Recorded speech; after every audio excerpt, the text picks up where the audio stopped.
9 signes précoces du cancer du côlon que vous ne devriez pas ignorer.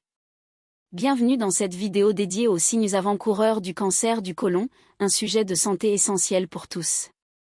Le cancer du côlon est souvent surnommé le « tueur silencieux » car il se développe sans symptômes évidents dans ses premiers stades. En France, on recense environ 43 000 nouveaux cas chaque année, ce qui en fait le deuxième cancer le plus fréquent chez les hommes après le cancer de la prostate et le troisième chez les femmes après les cancers du sein et des poumons. Comprendre et détecter ces signes précoces pourrait sauver des vies, car plus ce cancer est dépisté tôt, plus les chances de guérison augmentent. Avant de continuer, un point très important, les informations fournies ici sont à titre informatif uniquement. Si vous remarquez certains de ces signes ou symptômes, nous vous encourageons vivement à consulter un professionnel de santé, un médecin spécialisé. Lui seul pourra vous offrir un diagnostic précis et des conseils adaptés. Avant de commencer, pensez à aimer cette vidéo, à vous abonner pour rester informé et à la partager avec vos proches pour sensibiliser le plus grand nombre. Les signes précoces du cancer du côlon. Numéro 1. Changement dans les habitudes intestinales. L'âge moyen auquel le risque de cancer du côlon devient plus élevé est de 60 ans. En France, la moitié des personnes diagnostiquées ont plus de 65 ans, mais cela peut toucher des personnes plus jeunes, souvent liées à des prédispositions génétiques ou à des facteurs de risque comme l'alimentation. Un côlon en bonne santé permet un transit régulier, avec des selles généralement quotidiennes ou tous les 2 jours. Elles doivent être de consistance molle, brunâtre, et ne présenter ni sang ni mucus. Cependant, si vous remarquez que vos habitudes changent brusquement, que vous ressentez le besoin d'aller aux toilettes plus souvent ou que vos selles deviennent dures ou difficiles à évacuer, cela peut indiquer une obstruction partielle du côlon due à une tumeur. Environ 20% des patients rapportent des changements dans leurs habitudes intestinales comme premier symptôme. Numéro 2. Diarrhée fréquente. Les selles molles ou fréquentes, aussi appelées diarrhées, sont un autre signe possible. Bien que la diarrhée puisse être causée par des infections passagères, des allergies alimentaires ou d'autres troubles digestifs, une diarrhée persistante, particulièrement si elle est associée à des douleurs abdominales, doit être surveillée. D'après des études françaises, une personne sur 4 diagnostiquée d'un cancer du côlon a expérimenté des épisodes de diarrhée persistante dans les mois précédant le diagnostic. Numéro 3. Constipation persistante. La constipation chronique est souvent sous-estimée. Pourtant, elle peut être un signal d'alerte. Le côlon joue un rôle central dans l'absorption d'eau et l'élimination des déchets. Une tumeur peut gêner ce processus, entraînant une constipation durable. Une étude a montré que plus de 80% des personnes diagnostiquées avec un cancer colorectal ont signalé des épisodes de constipation dans l'année précédant leur diagnostic. En outre, si la constipation persiste plus de 3 jours, surtout si elle est accompagnée d'autres symptômes comme des douleurs ou du sang dans les selles, il est recommandé de consulter un médecin. Numéro 4. Présence de sang dans les selles. Le sang dans les selles est l'un des signes les plus alarmants. En France, le dépistage du cancer colorectal chez les personnes âgées de 50 à 74 ans inclut un test de recherche de sang occulte dans les selles tous les 2 ans. Une analyse a démontré qu'environ 2% des personnes ayant réalisé ce test présentaient du sang dans leurs selles, et parmi celles-ci, une proportion significative a reçu un diagnostic de cancer du côlon.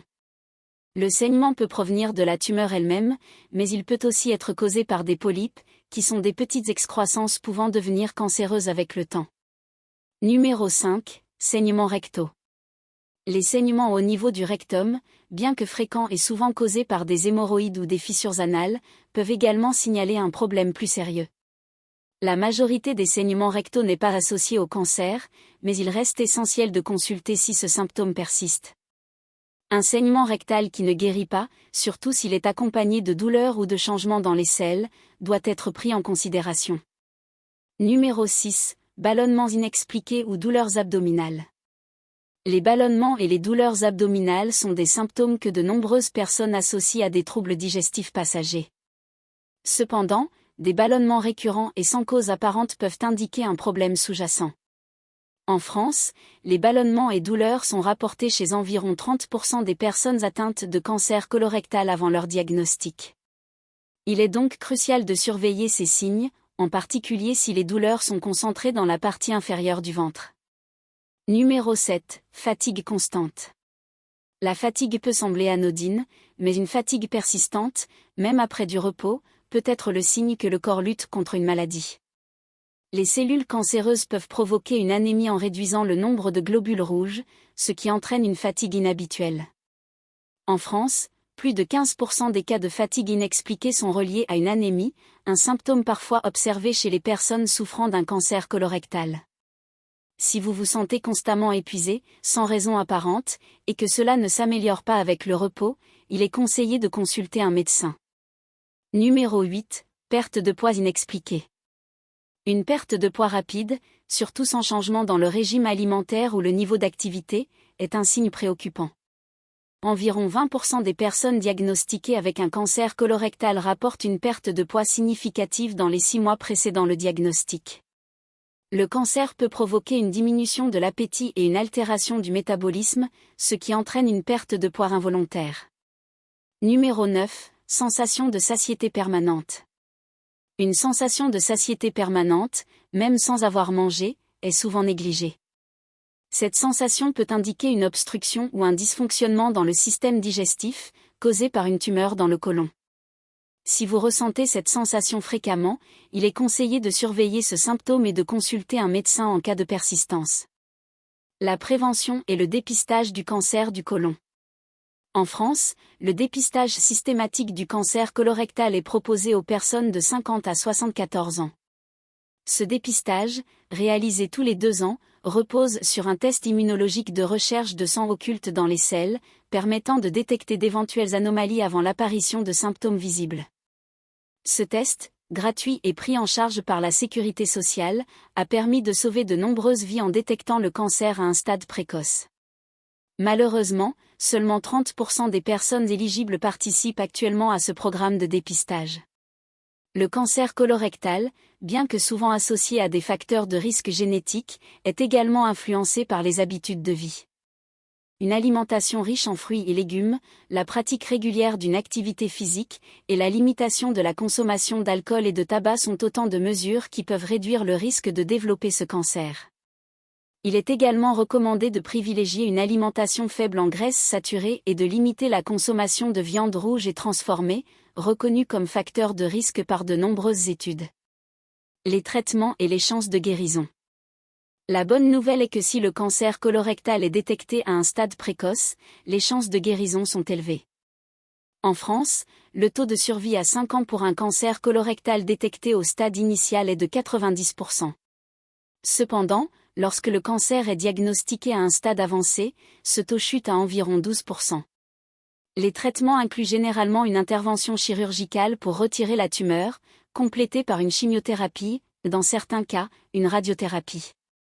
Pour conclure, il est essentiel de rester vigilant face aux signes avant-coureurs du cancer du côlon.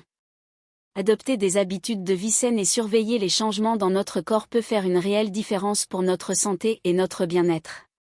Prendre soin de notre côlon, c'est aussi prendre soin de notre futur.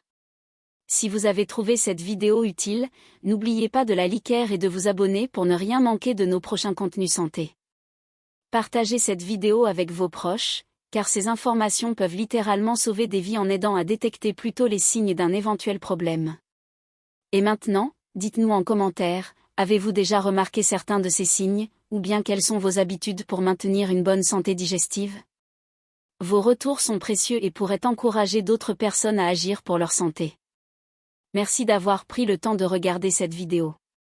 Restez attentifs aux signes que votre corps vous envoie, et à bientôt pour plus de conseils santé et bien-être.